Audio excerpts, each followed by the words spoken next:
चलो एक last question, तो मैंने कहा लास्ट क्वेश्चन थोड़ा साइज में बढ़ाओ ताकि आपको बुरा ना लगे क्या छोटे छोटे क्वेश्चन करके बोल दिया कि जर्नल एंट्रीज करा दी। तो एक बड़ा question, question 7 TS Grewal, pass the journal entries for the following at the time of dissolution of firm X and Y. After the various assets other than cash outside liabilities they have been transferred to realization account. इसका मतलब होता है step 1 और 2 हो चुकी है, हम आपसे बात कर रहे हैं realisation of assets and liabilities की। तो जो भव्या ने एंट्री बोली थी एसेट्स की रियलाइजेशन की, रियलाइजेशन टू सन्ड्री एसेट्स, वो होती है ट्रांसफर करने की। कह रहे हैं एसेट्स और लाइबिलिटीज ऑलरेडी ट्रांसफर हो चुकी हैं, अब आप इनको रियलाइज करिए। तो sale of assets, Bhavya assets बेचे मार्केट में, जर्नल एंट्री क्या होगी? कैश बैंक रियलाइजेशन, कैश और bank account debited to realisation account. एक नंबर फ्री में मिला। Next payment of liabilities, Sanveer.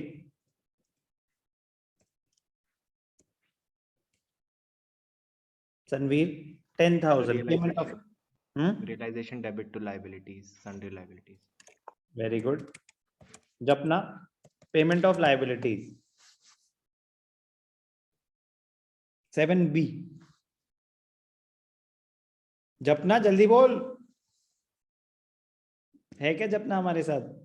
Third to liabilities, पूछ रहे हो या बता रहे हो? हेमा थर्ड टू कैश और बैंक। तो कैश और बैंक, घबराहट हो रही है थोड़ी थोड़ी। रियलाइजेशन टू कैश और बैंक, प्लीज रिवाइज करें, ये फ्री के मार्क्स हैं। भव्या यस और नो? Yes sir. बट कुछ लोगों को फ्री की चीजें पसंद नहीं होती, अपने अपने शौक हैं। बट बेटा मार्क्स में तो जो मिले ले लेना चाहिए। 7C, a commission of 5% allowed to X on sale of assets. Firm X को कमीशन दे रही है, यस सर। ठीक है। शौर्य आपने बोला यस? Yes sir. तो चलो बेटा बताओ जर्नल एंट्री क्या होगी commission paid to X? Realisation to partners capital, यहाँ पे X. Realisation account debited to partners capital, sorry यहाँ पे एक्सेस कैपिटल अकाउंट। एंट्री बिल्कुल ठीक। 5% on the sale of assets, तो अमाउंट 5% ऑफ एसेट्स कितने बेचे थे? 50,000 के। Yes sir. which is 2,500। yes or no? Yes sir. चलो 7D, realization expenses were 15,000. The firm had agreed with Amrit to reimburse him 10,000. अब ये मजेदार है, इसको थोड़ा डिकोड करना पड़ेगा, ध्यान से देखना। D important. रियलाइजेशन एक्सपेंसेस खर्चा कितना हुआ? 15,000। फर्म हैड अग्रीड विद अमृत, अमृत एक पार्टनर था, वो मिसप्रिंट है यहाँ पे, पार्टनर। वो एक्चुअली मल्टीपल क्वेश्चंस को मिक्स कर दिया उन्होंने, पार्टनर ही मानेंगे आप इसे। To reimburse him 10,000। क्या कहना चाहते हैं? 15,000 का खर्चा हुआ था, लेकिन हमने पार्टनर से पहले ही अग्री कर रखा था कि भाई साहब हम आपको 10,000 देंगे, यही कह रहे हैं?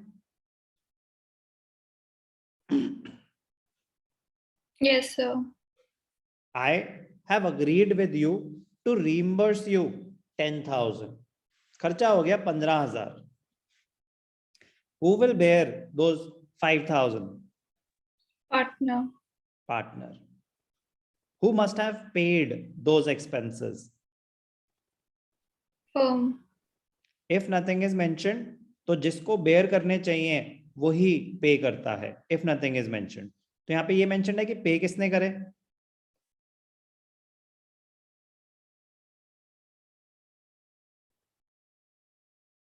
No, sir. और अगर ये लैंग्वेज है कि मैं आपको रीइंबर्स कर रहा हूं, तो इसका मतलब क्या होगा कि आप खर्चा देख लो, मैं आपको रीइंबर्स कर लूंगा। Yes, sir. तो खर्चा कौन पे कर रहा होगा? Partner. पार्टनर पे कर रहा होगा। लेकिन मैंने आपको कहा था कि मैं आपको सिर्फ 10,000 दूंगा, तो बाकी 5,000 were to be borne by the partner and they were paid by the partner। तो उस 5,000 की कोई भी एंट्री होगी? No, sir. नो।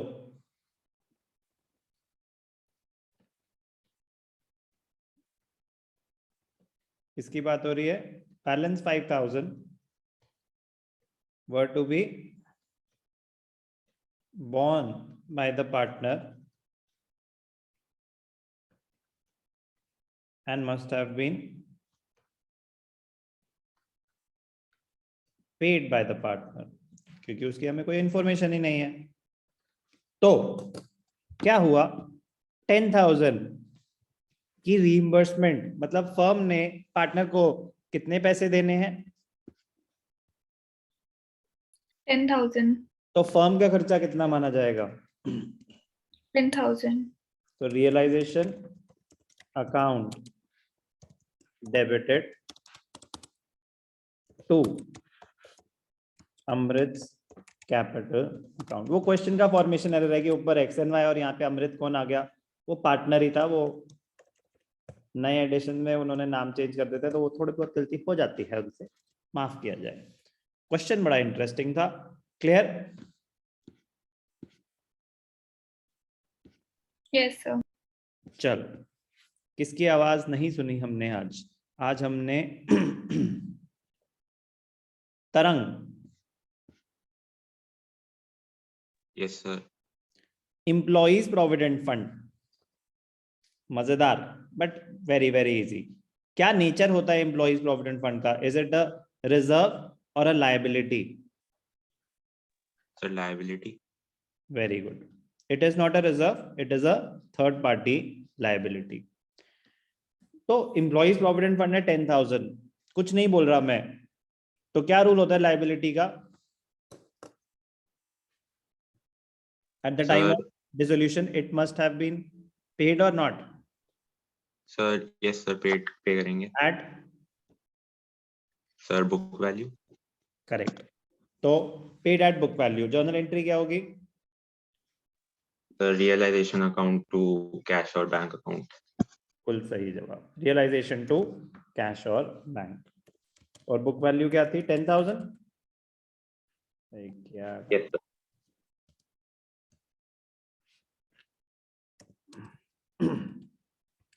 10,000। ओके, आगे बढ़ते हैं। नेक्स्ट, अब कौन बताएगा? Tanuj.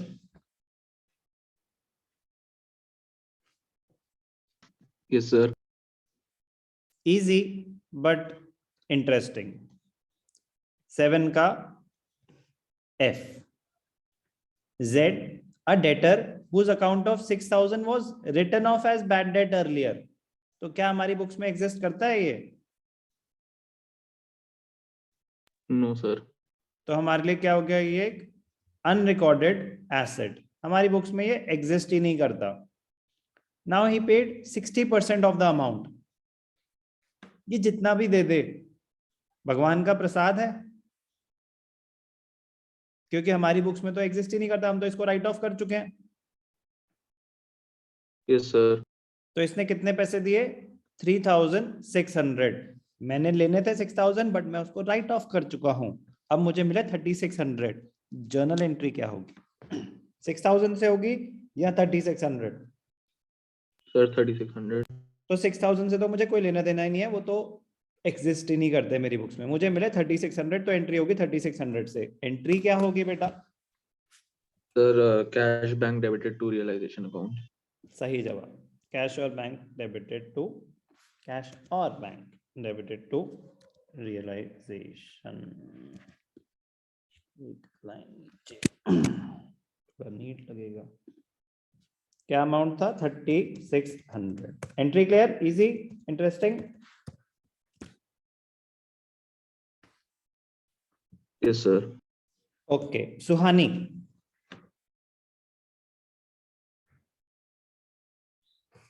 Yes. G part, investments book value 10,000, realized 150%, मतलब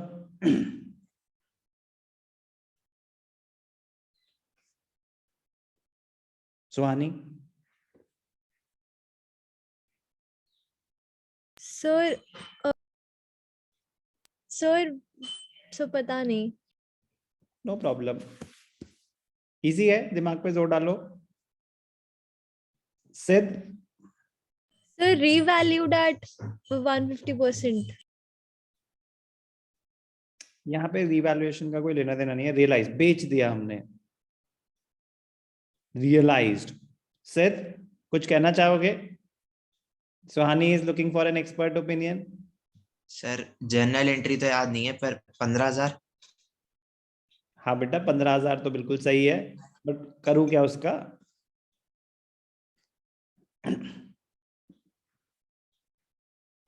phone a friend, Lakshya ji. Sir no idea sir entry का। तो मैं ट्राई करूँ? हाँ बेटा प्लीज करो, इससे पहले मेरे को हार्ट अटैक आ जाए। Sir cash to realisation. बिल्कुल सही जवाब, बहुत मुश्किल थी। One of the most difficult transactions done today. बोलो अमिताशा। सर आई थॉट कि एसेट है तो इसलिए होगा। बिल्कुल सही है, कैश और bank to realisation. Okay, I thought आपने sarcastically बोला। नॉट एट ऑल बेटा, आपने तो बचाया इन सबको और मुझे भी।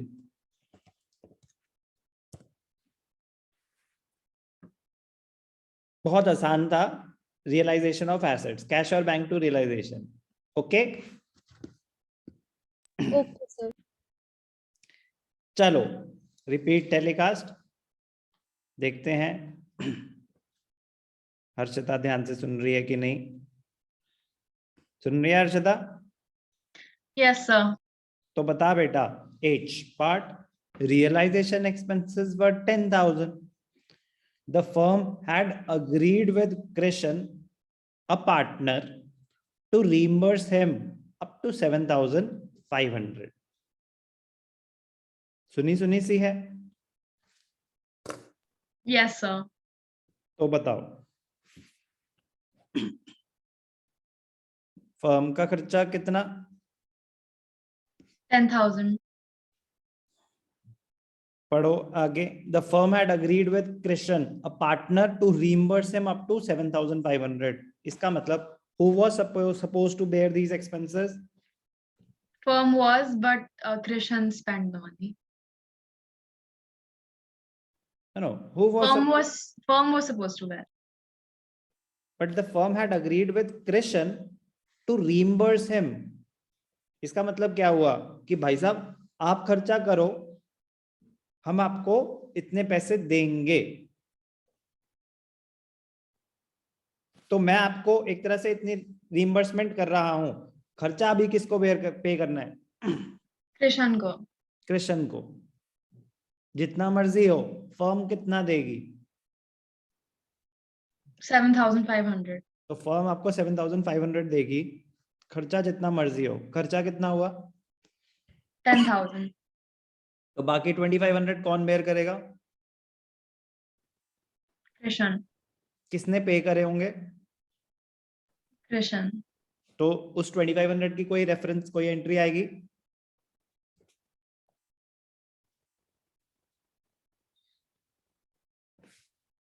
Realization expenses to be borne by the partner, paid by the partner.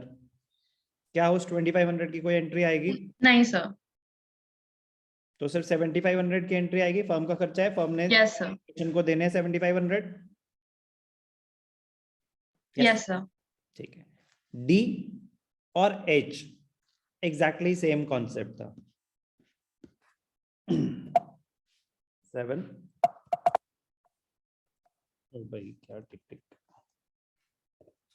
7 का H तो realisation account debited to question capital account